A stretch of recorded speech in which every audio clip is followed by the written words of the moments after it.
This is Larry Eater with RunBlogRun, and now you're having your conversation with Larry. It's a docudrama. It's not as good as Portlandia, and it's produced by the Shoe Addicts. Today's topic of conversation is why Galen Rupp is a stud. First time I saw Galen run was, I believe, Nike Border Clash. And he was a sophomore or a junior. And right after the workout, Alberto had him go over to the Michael Johnson track and whip off about 12 times the 300. Now, I think Galen was a little surprised because it was kind of early into his relationship with Alberto, but he did it and he got it done. I had seen Alberto early, a year before, I think at a junior nationals where he finished second in the 5,000. I was wondering if he really had it.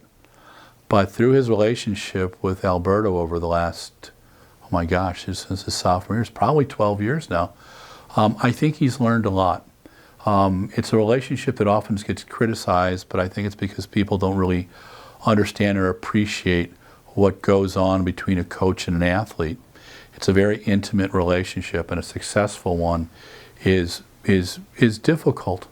It's the combination of scientific knowledge and its practical applications. Alberto has taught Galen Rupp mostly about how to be a top athlete. Galen told him as a young man that he wanted to see if he could go to the top. Alberto had been very darn close to there, and he is very conscious of some of the mistakes he felt he made coming up. And he has worked very hard to help athletes like Mo, help athletes like Galen, Jordan Hesse, Matt Centrowitz.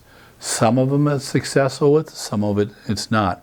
I think he gets overly criticized, Alberto does, because again, it's easy to criticize someone who's got the power of Nike behind you. But at the end of the day, Galen Rupp's career is Galen Rupp's career.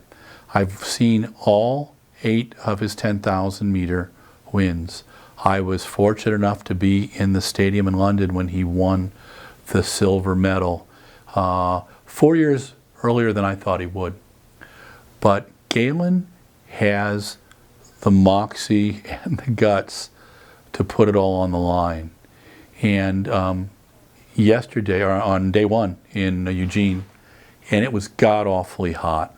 You saw some of the best runners in our sport, Ben True, Bernard Lagat, Hassan Mead, who I thought were going to give him a challenge, not be able to challenge him. And Galen Rupp won. And he had a deal with Shadrach Kircher over that last 450 meters. I'm sure that felt terrible. But he put it together, and you saw him pumping his arms, pulling a Steve Cram with 300 to go, and with 200 to go, he put some real estate out there. The finest moments for Galen, I think, are still to come. I think he's got a real shot at a medal in the marathon in Rio, and I think he's got a real shot at a medal in the 10,000 in Rio. For RunBlogRun, this is Larry Eater talking about why Galen Rupp is a stud.